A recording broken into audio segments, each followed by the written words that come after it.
Hello, Internet. You saw the title of the video. Let's get right into it. You can ignore 80% of your thoughts, and I'll tell you why. You've probably heard the term, you are not your thoughts, right?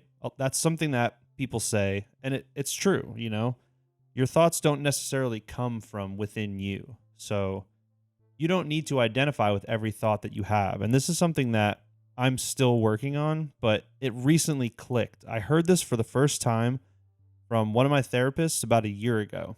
He gave this analogy where you're sitting on, the side of a river and you're watching all these boats go by and you're just watching them go by and you're going, "Oh, that's interesting." Just seeing it pass and not involving yourself with it. When he said this, my first thought was I imagined myself on the first boat, running across the boat, jumping in the water, swimming over, climbing up to the next boat, running across that boat, because I felt like I had to sift through every single thought that I had because I felt like, well, if I had this thought, it's coming from somewhere. And if it's coming from somewhere, I was supposed to hear it.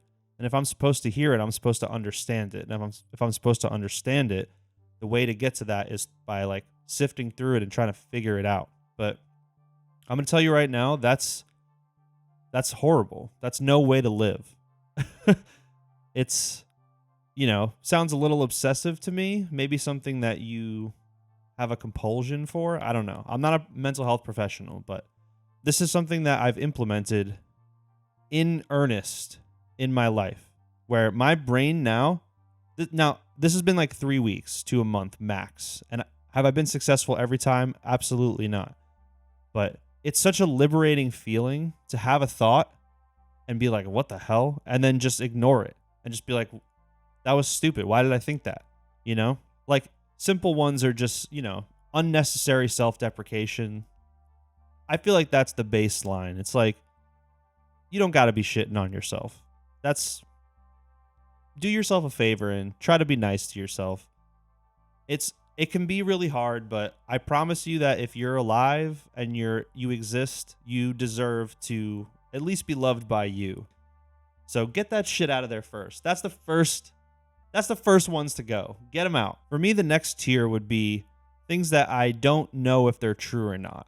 Like, for example, if I'm walking outside and I'm like, "Oh, I'm probably going to just get hit by a car." Why would I get hit by a car?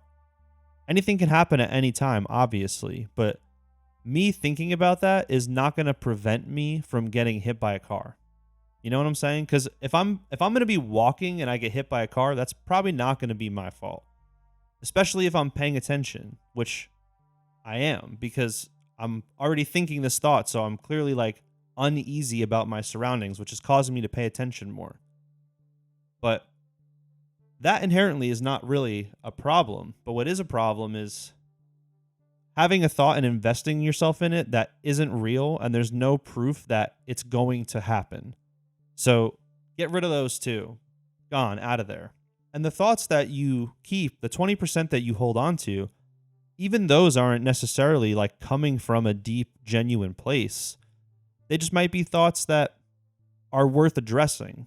Like, oh shit, I forgot to pay my electric bill this month. I should probably do something about that.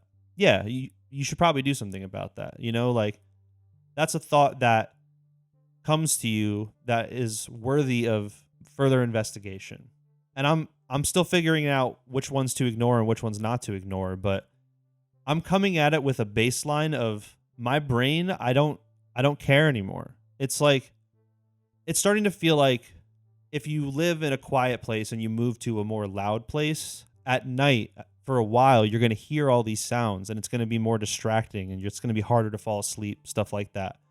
But eventually you just get used to it and it's like you don't even notice it and you sleep normal. That's kind of what this is starting to feel like, where my thoughts are just going. Everybody's thoughts just happen. My thoughts are just doing their own thing. And I don't have to dedicate all of my energy to pay attention to them in every moment because they're not on my side a lot of the time. Like your thoughts aren't necessarily on your side. So you got to be your best advocate.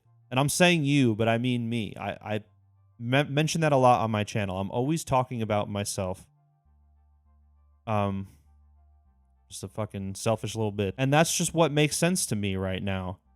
And I think it's working. I think so far it's actually working.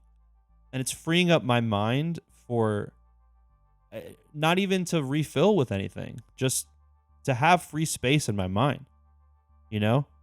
Like, just because you have a terabyte hard drive doesn't mean you should just immediately fill it up with stuff. Like, a drive's going to run better when it has more space.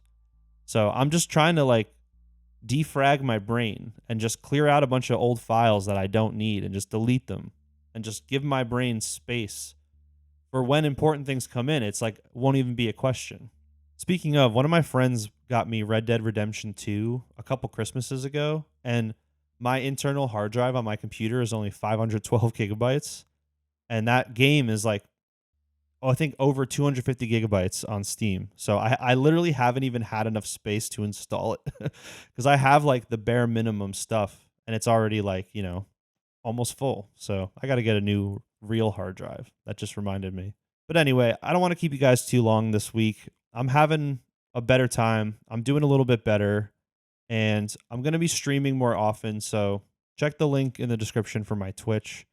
And I put out a new video every Sunday. So if you like this one, you can come back next week for a new one. And yeah, see you guys then.